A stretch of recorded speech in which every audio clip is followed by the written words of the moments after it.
Hello, everyone. My name is Janet Forrest. I'm one of the adult program coordinators at the Nantucket Athenaeum, along with my colleague Sammy. And tonight we are bringing back Yummy Monday, a very special Yummy Monday for One Book, One Island. This year's selection is The Midnight Library by Matt Haig. And in one of the many lives that Nora, the character, experiences, she is a winemaker. So I have asked Rebecca Chapa, who knows all things wine, to do a presentation for us about winemaking. So I'm going to pass it off to her and let her take it away. Cool. Thank you so much. Thanks for having me.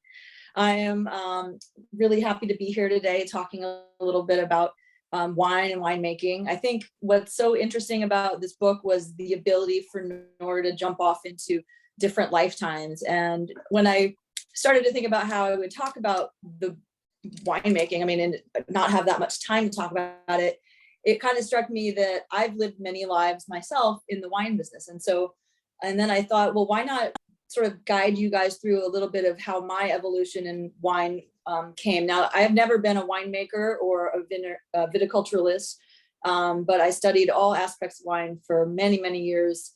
But I thought it'd be kind of fun to talk about that with I'm sure y'all love books as well. So to look at some of the books. Now, I guess it's flipped, so that's a little weird, but this is the oldest wine book that I had. So I went to Cornell University and I studied hospitality.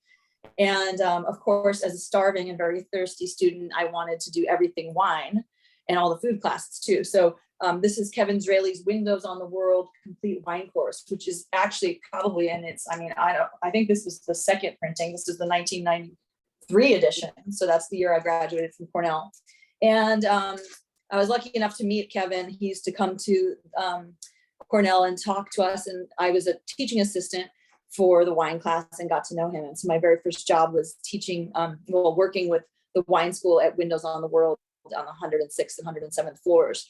And so what's interesting about wine is that the evolution really begins with just the ephemeral pleasure, the beauty of what it is to sip a glass of wine. And I was struck by the whole, the diversity of the things that go into a glass of wine, because you have so many different things happening. It's not just the physical and the sensory thing of this liquid coming into your body, but there's history, there's culture, there's science, there's all sorts of things that go into making a glass of wine.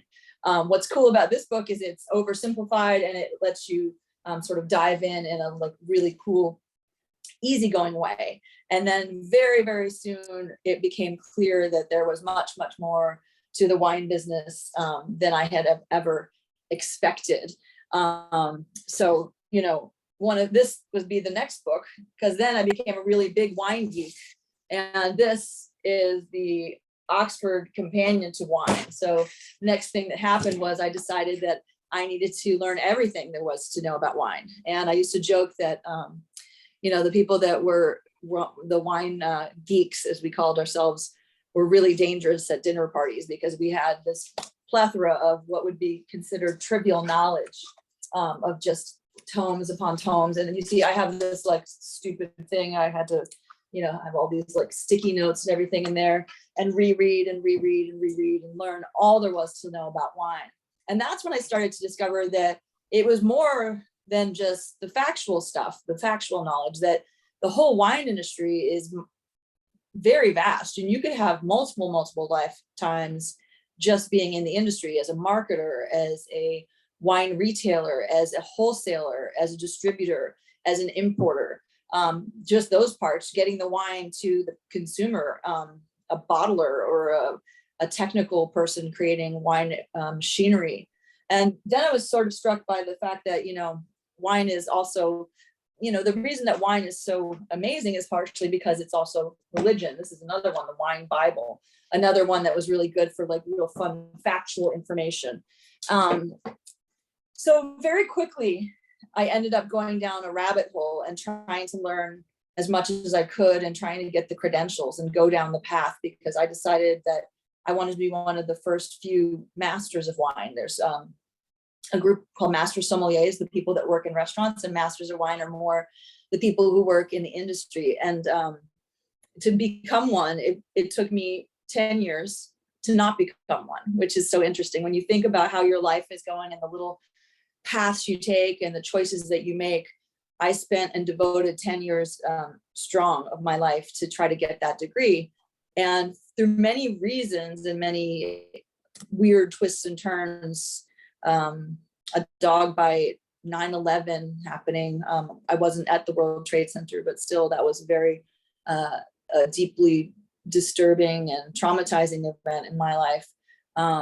Through all of these things, I ended up not ever making that credential, something that I really strived for a very long period of time and spent a lot of time and money and devotion. But then I found the most amazing part was that if I just looked back, I appreciated the journey much more than I did the actual degree that I was hoping to get. Because along the way, it gave me the push and the interest to ask the deeper questions, to go to wineries and wine regions all over the world and really dive into the deep parts of it. And I think what's interesting when I read the book is it's a very short chapter of the book. And it seems almost like, in a way, a throwaway life of hers. Like she only stays there for a few hours and it seems very glamorous, but the wine industry is a lot of hard work, like in every aspect of it. It's not as you think about, oh, wow, you're going to taste wine all day and then you're just going to host people. But all the backstory, all the other work is incredibly labor intensive, incredibly expensive. And all the people that I know in the industry have only really done it because it's absolutely their passion. It's the thing that keeps them up at night. I mean, I personally, one of the reasons I never wanted to be a winemaker was just thinking about the incredible pressure and stress to be either a grape grower or a winemaker. A grapevine, when planted, it takes at least 3 years for the first crop. And then you have to wait and you have to make only one harvest every year. So imagine if you are a cook, we were talking a little bit earlier with Joanne about trying things out. And if it's not, a leg of lamb, or you haven't gone really crazy on what your ingredients are going to cost, you just experiment. And if you don't end up with a great, concoction at the end of the day, you can call for takeout, or you can make something else, or you can try again the next day or next week or next month.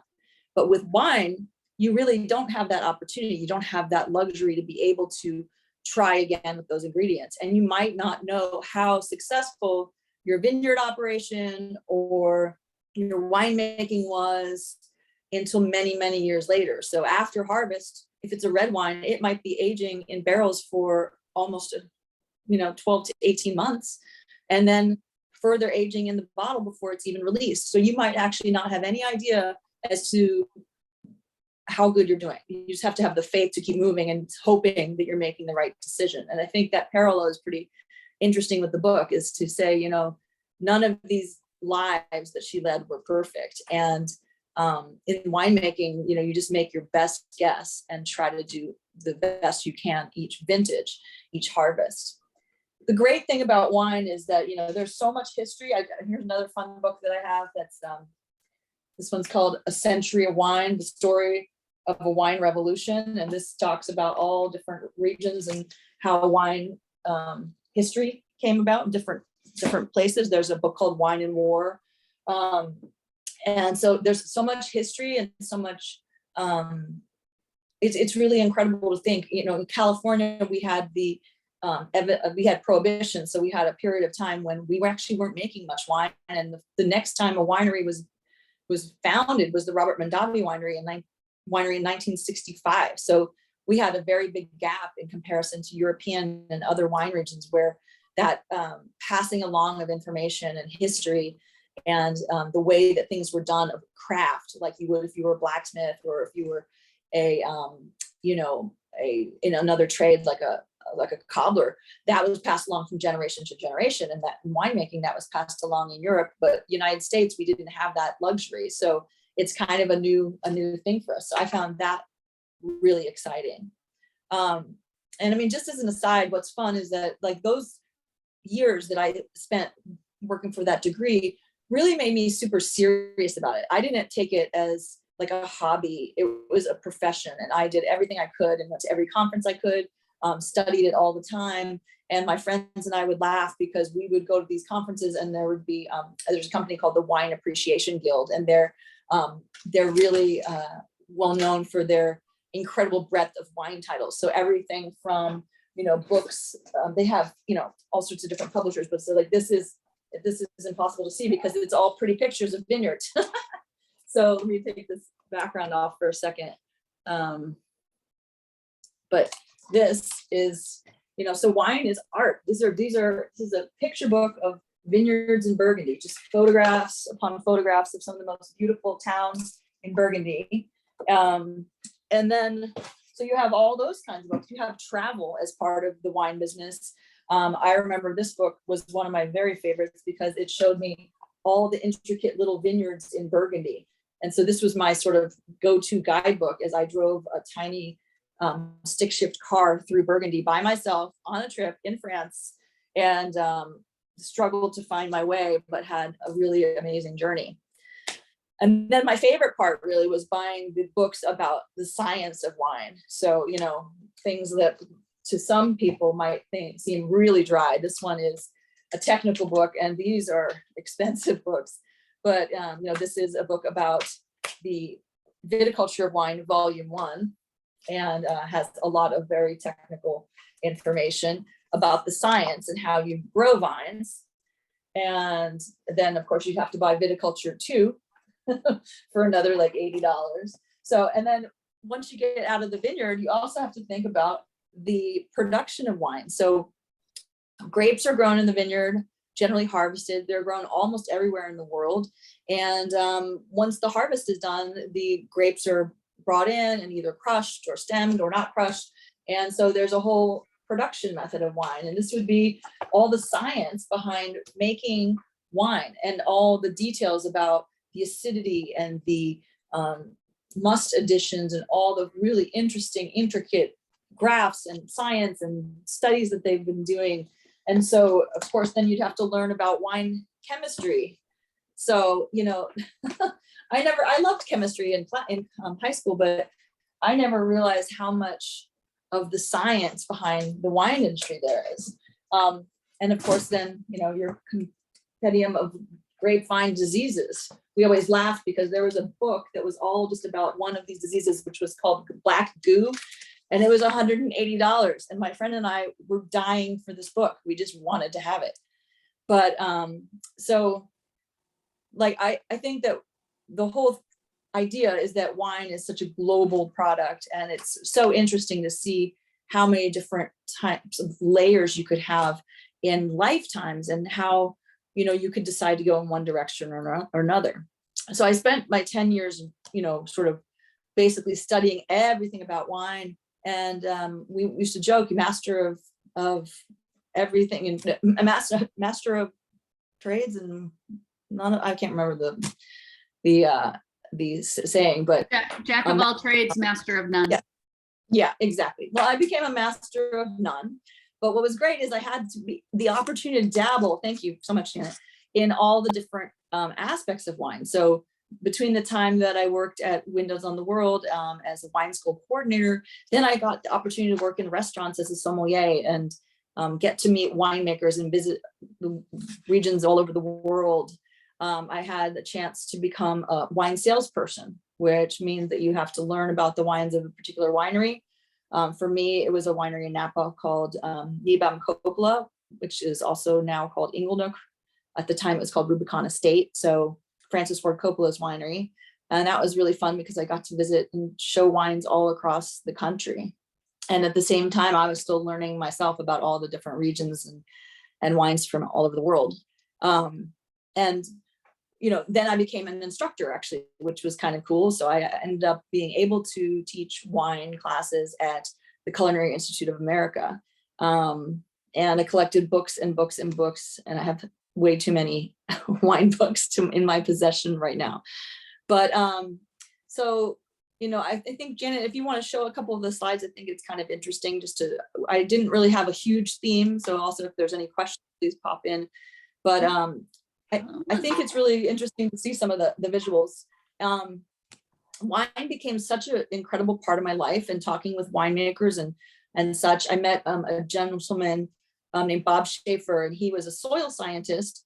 And he basically consulted in Sonoma and Napa and talked about the living microcosms in the soil and how those enable vines to grow, and they provide all of the nutrients. They actually make those accessible to the vine by breaking down parts of all the rocks and such in the soil, which give wine what we call a sense of terroir or a sense of place, because wine is not just the production of wine, it's also where the vines are grown and the innate flavor.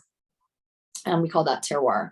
And so the first slide of the presentation, it shows you, if you want to put that up, if you can. Can you not see the slide? I don't see it, but it is on there. Oh, wait, let's see. I think, see, can you see that?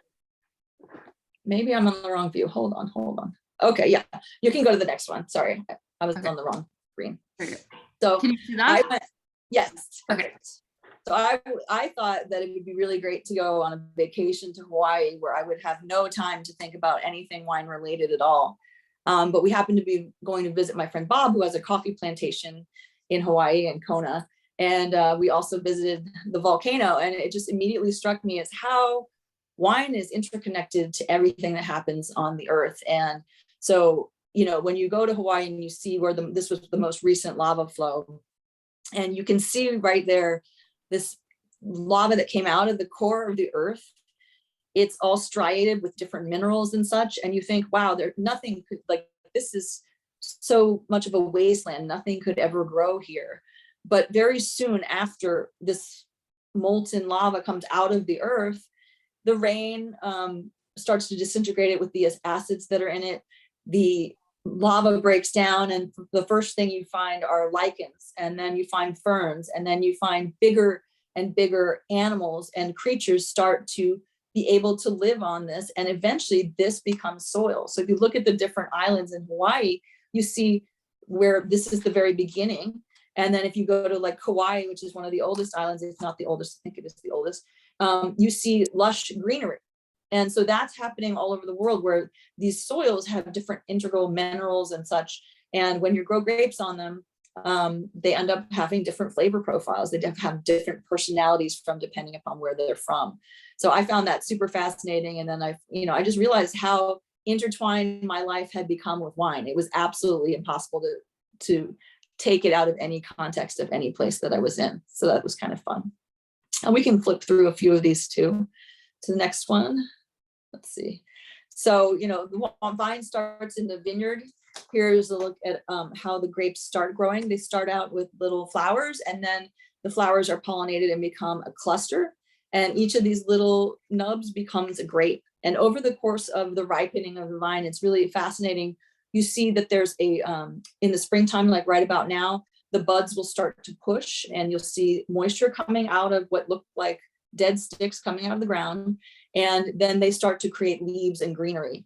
And so the springtime is really the part of where the light of the sun is really affecting the vines, and they're shooting out the green material that will help to ripen the grapes. And the vine is just by us quality grape only because make great wine. If it was out in the wild, it would grow the biggest canopy it could to grow as high as the top of the forest trees. But if it thinks it's a little bit, its resources are somewhat limited, it will produce better quality fruit, because its only real aspiration is to produce grapes that are going to taste delicious, be eaten by an animal, and then be dispersed. And then their genetic material will be dispersed throughout the world, or throughout the region. Okay, we can go to the next one.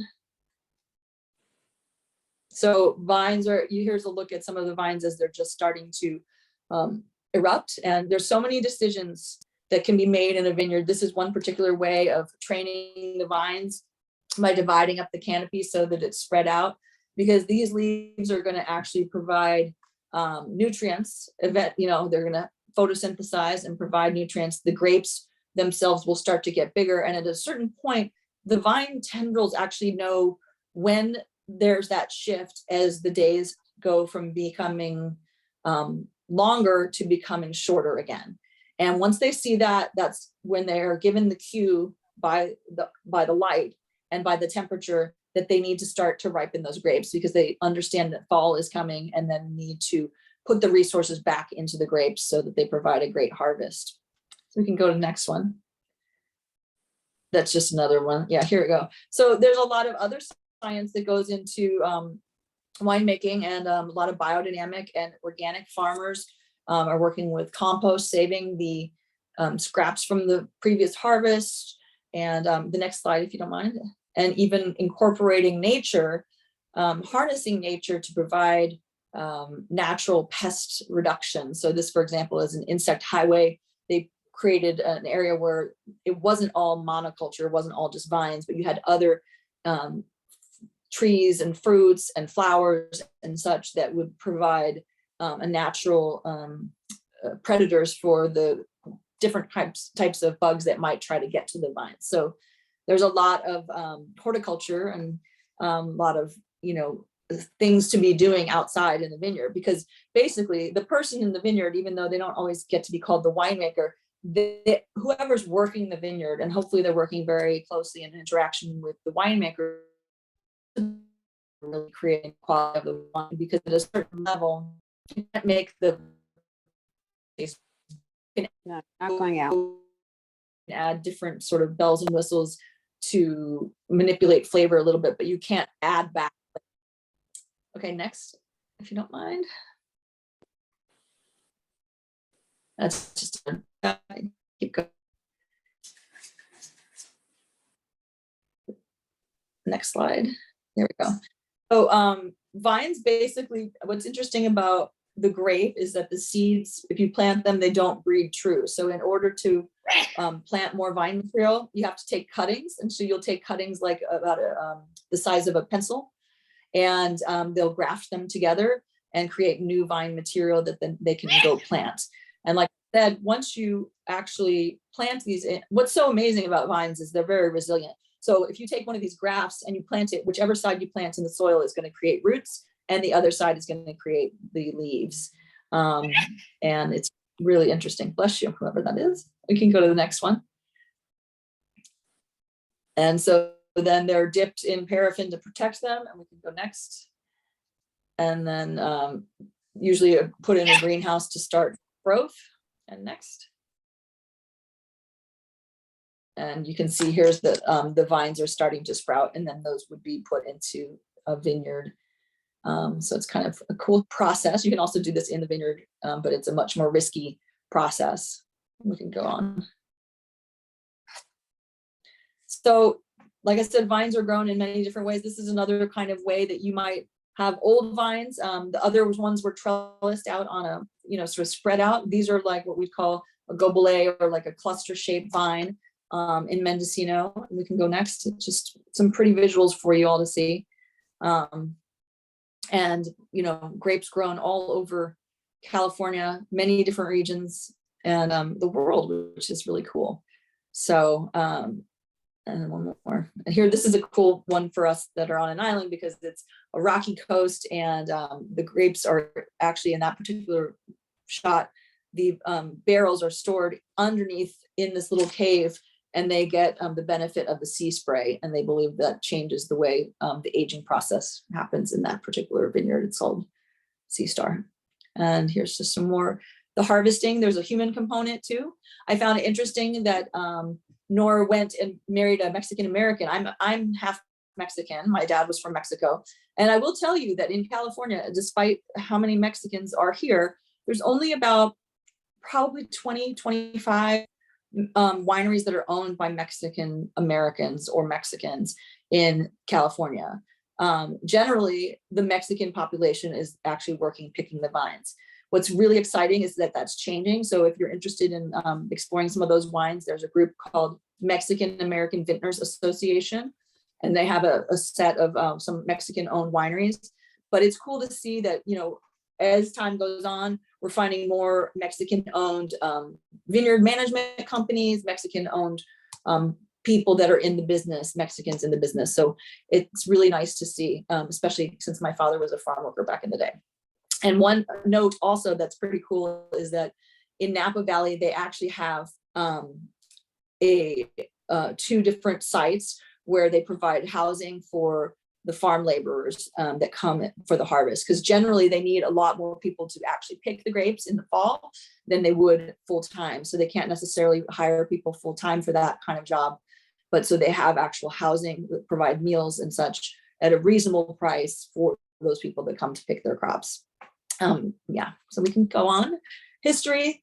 There's a lot of amazing history. I was saying that a lot of the wineries in Napa weren't really started until the mid 60s and 70s. This is Al Brownstein from a winery called Diamond Creek, one of my favorites. And he started his vineyard in 1972 and up in Calistoga, and just, fun. I just threw some pictures in here. So sorry, I forgot I put that one there. Culture and travel. If we look at wine, there's such a beauty about wine because it's all about sense of place. Again, that idea of terroir, what's grown where and how it goes with the food.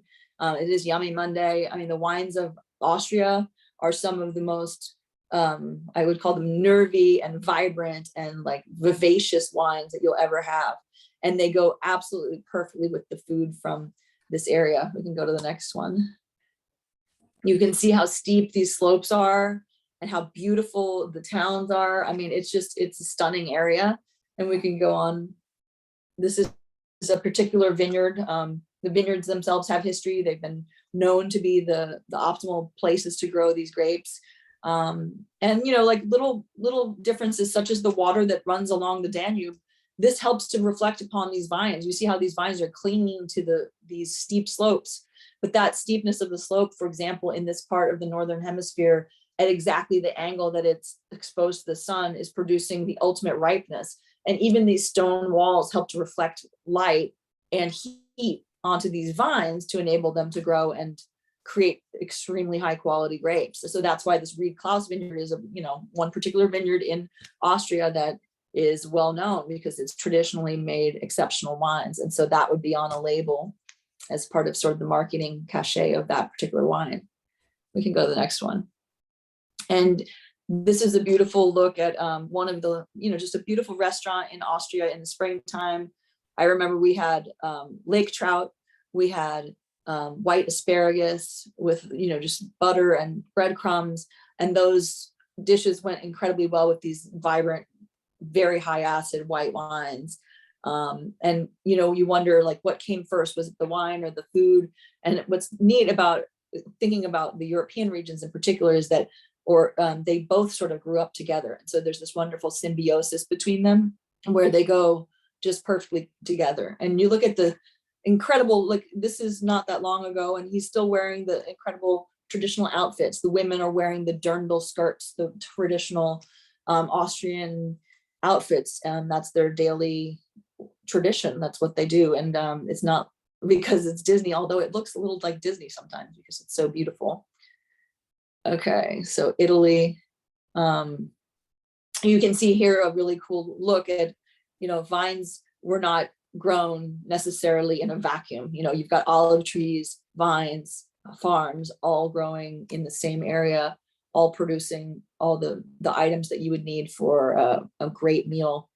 And Italy is definitely one of the classic growing regions. And most of my pictures are really about like the vineyard more so than what happens in the winery, but we can talk a little bit about the winery too. In the winery, the grapes are basically harvested, brought in.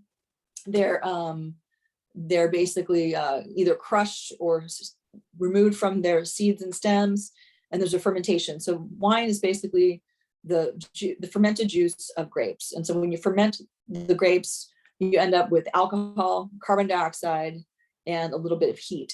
And at that point, you can decide whether or not you're going to age those wines in oak, or you're going to age them in stainless steel. Are you going to allow them to be sparkling? So many different decisions along the way. And it all goes back to what the initial grape quality was in the vineyard and what the characteristics of those grapes were. So someplace like Italy or Austria are going to have higher acid grapes. Someplace sunny, like this is Casablanca Valley in Chile, really warm. Well, it varies from the west to the east. It's an east-west valley, and there's a cooling influence as you get closer to the ocean, but definitely more alcohol, more body, more weight. And it's kind of interesting too. There's this sort of stylistic difference between old world wines, which are most of the European regions, and new world wines, which are places that are not that new because they've been making wine for hundreds of years, but maybe not thousands of years, like Casablanca in Chile. So wine was found in Pompeii. There were wine shops with actual amphora that have different wines in each of them. So people were shopping for wine back in ancient days. This is in France. This is an area called Alsace.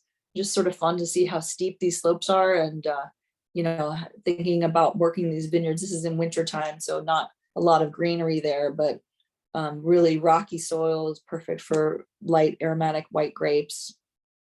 And this region, for example, passed between France and Germany multiple times. So when you actually visit Alsace, it doesn't feel very French. It feels more German in its style and its food and such. And then the classic Burgundy. This is Beaujolais, actually. You can see how rocky the soils are. Vines were often grown in places where other crops wouldn't grow. So the soils that are depleted, the soils that are rocky, the slopes, the weird places, even above other crops, vines were pretty much grown everywhere.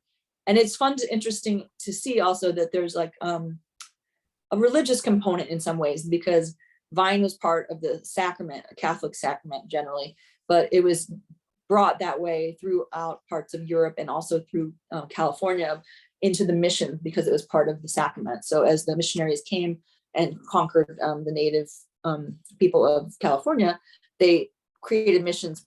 Each one was one horse ride away from the next. So by one day by horse, and you would get to the next mission. And each of those missions had grapes planted there.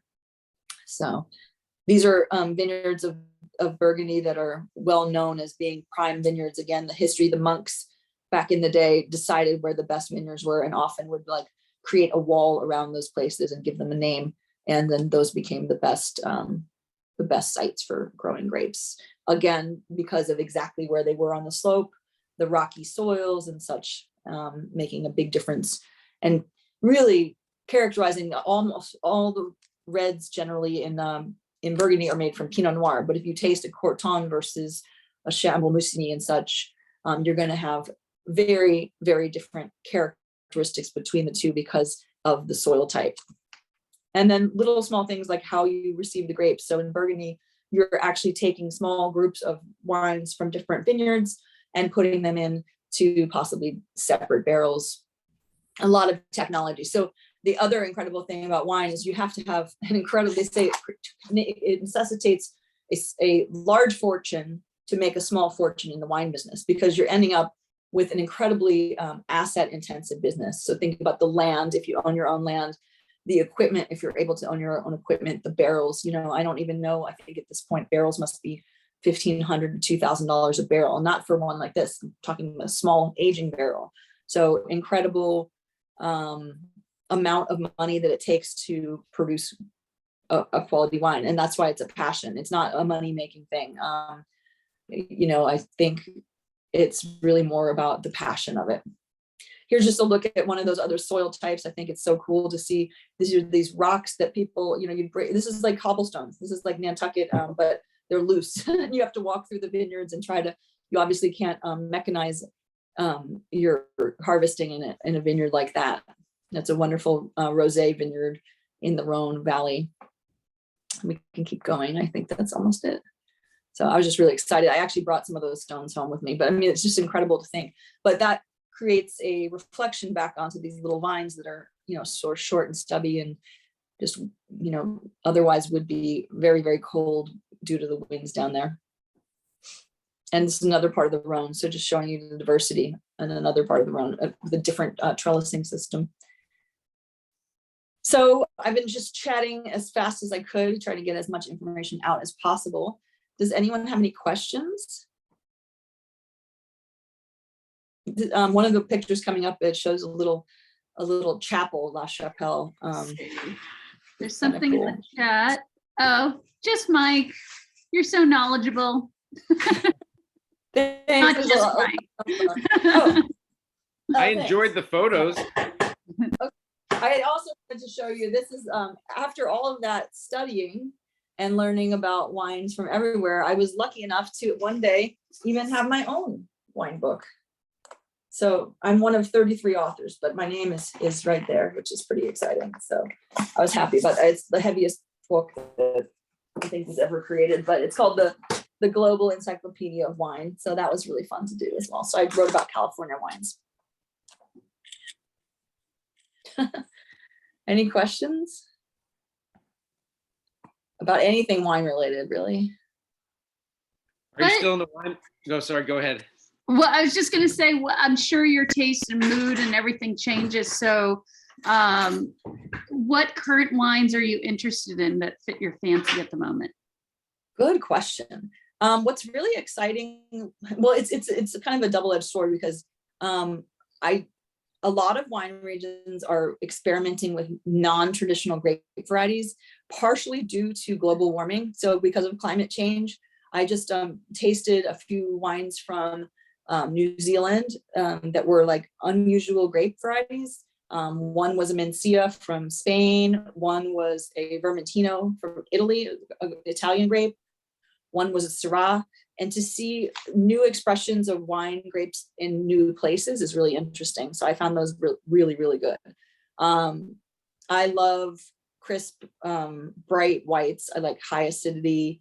I like wines that are food friendly. And so for me, those are wines that are very vibrant. They have acidity. They have not overly heavy wines, not overly high in alcohol. Those tend to be the ones that pair best with foods.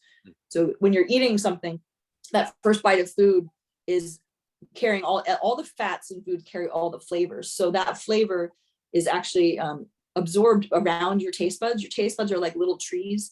And so when you eat a bite of food that has fat in it, it coats your palate with that. And it tastes really good. The fat is the flavor sort of translator, the sort of way that flavor is received by your taste buds. And so the second and third bite of food are good, but they're not quite as exciting because you've already, like, your taste buds are sort of getting glommed up with all this fat. So, but what wine does is, for a white wine, that acidity helps to cleanse that off your palate, sort of like a little scrub brush. And then the tannins or the bitter qualities that are in a red wine also do that along with the acidity. So it's almost like cleansing your palate. So each bite of food tastes just as good as the very first one. And so I like wines that are that way, because I like to have wine and food together. Mike, what was your question? Oh, I don't think it was a question. I was going to say, I love seeing that picture of Al Bromstein. I visited that property with her a long time ago. It's a really special place up there. And he was just an amazing property. Yeah. Yeah, he was a great guy. He was a former pharmacist who became enamored with wine industry, decided to start a vineyard. And he loved waterfalls, was one of the things he loved. And he had this incredible vineyard called Diamond Creek, and it was 3 fingers all going in different directions. So 3 vineyards, 1, 2, and 3, and each one had a very distinct soil. So there was Red Rock Terrace, which was like an iron-rich terraced vineyard. Gravelly Meadow, which is where he would realize that he was like messing up the tractor every time he went through. And Gravelly Meadow, Red Rock Terrace, and Volcanic Hill. Thank you. Wow, Volcanic Hill. Yeah. So that one had the very dusty soil. He would always go into that house and be like covered in dust. So 3 different soil types all meeting in the same center, and each one he made the wine exactly the same, but each one the wine tasted completely different. Great wines. I remember we went there on one day, and we were thinking that we were going to get married there. We were going to try and convince them to let us get married there. And they said, oh, so-and-so, we're not having weddings here anymore. And we're like, oh, no. I know. Well, it was okay. Yeah. It's funny, like you said, passion's what draws people to wine. And like a lot of people that make wine are people like Coppola, who made his fortune in film, but went and made wine. And then this guy was a pharmacist. Like, is there a certain trait that people become successful and then they think they want to make wine? Like, I don't. Well, that's a good question. I feel like, in a way you have to have, not be in it for like a business aspect. There's very few people that are logically in the wine business because it's a good business decision. Like almost anyone, like any lender would probably tell you, no, don't do this, but I think it just like they get caught with the bug, and then they decide like that's got to be it. Another example was, my friend Josh Jensen started Calera Winery, and he went through everything he could to make great wine. He had visited Burgundy in France and decided he loved wine, and decided to try to find a place where there was a lot of limestone. And California, he wanted to be in California. California doesn't have a lot of limestone. So he went out with a little eyedropper of sulfuric acid and looked for limestone, like walked around looking for limestone, looked at the geological survey maps, found some, and found a vineyard that was like in the middle of nowhere. And it didn't even have access. There was no water, there was no power, there was no road. And he bought the land, and he would like sneak onto it, and then eventually finally was able to buy the deeded access to that property, and made some of the greatest California wines there ever, like California Chardonnay and Pinot Noir. Ended up living in a trailer for a few years, got a divorce, went through everything, but fulfilled his dream of making a really classic, incredible wine there. So, there's so many of those exciting stories, and it's almost like I can't think of many wineries that don't have one of those really interesting stories. And, there's a Randy Lewis, who's a race car driver. There's, it's not always like a pet project, like they're doing it for an ego thing, it's interesting. It's fascinating and poignant what you said about climate change, because there was someone I knew that I worked for years ago, and they were sort of wine collectors, and they collect from Washington State and Oregon. Mm-hmm.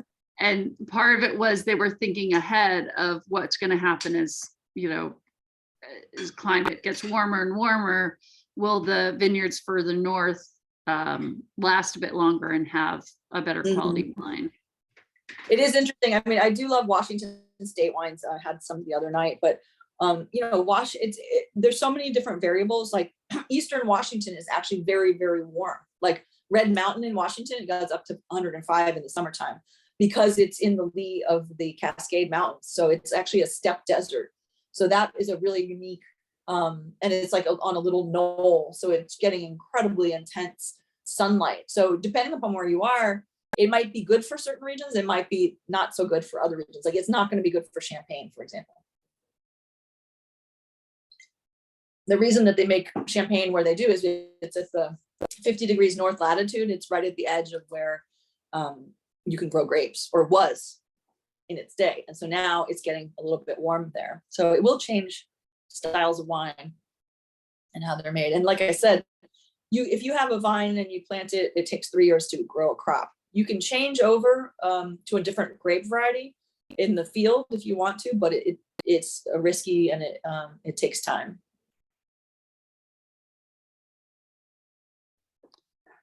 Any other comments or questions for Rebecca?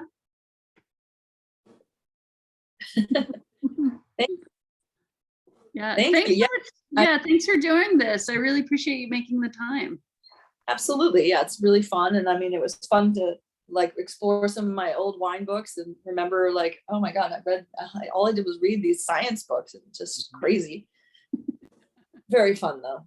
And that's the cool thing about, I think, to wrap it all together is what's cool is that Nora realized that her life is never going to be a secure or one path or, A to B. It's really about the journey that you go through as you're going through life, and about all these little different decisions. And I, looking back, I don't regret at all not getting that degree I didn't get. It really, the whole process of going for it got me exactly what I wanted, because all I wanted to do was write about wine, teach about wine, be in the wine business. And I got to do all of it and meet incredible people and travel the world, visiting wineries and wine regions. And I'm still getting to do that, and still getting to explore that. And so that's the best, is the fact that sometimes what you think you want isn't really it at all. It's actually it's fine to have a goal, but it's actually the path that's the best. And if you find that, your path is shifting, it's okay to take a little detour every now and then. Yeah. Well, thank you. I will leave it at that. That's a beautiful way to wrap this up. Oh, Joanne, do you have a question? I muted you. I'm going to ask you to unmute.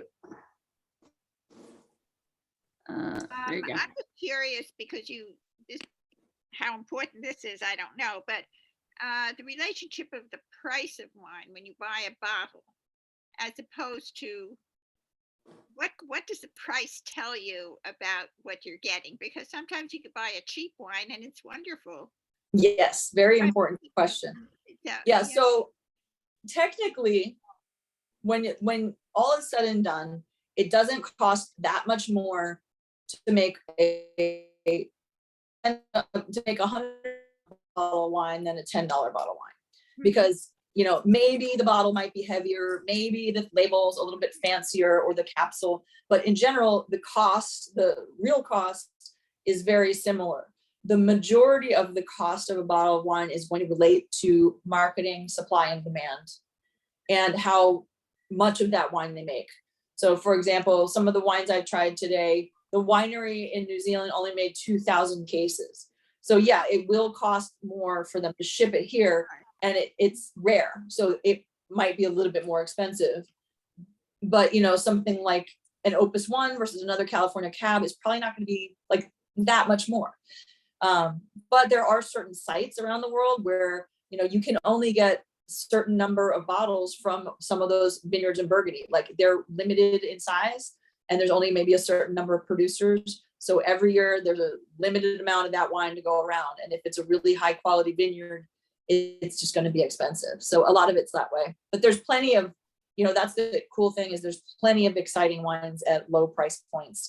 My go-to is less than $10 out on the island, because I can't drink $100 bottles of wine every day.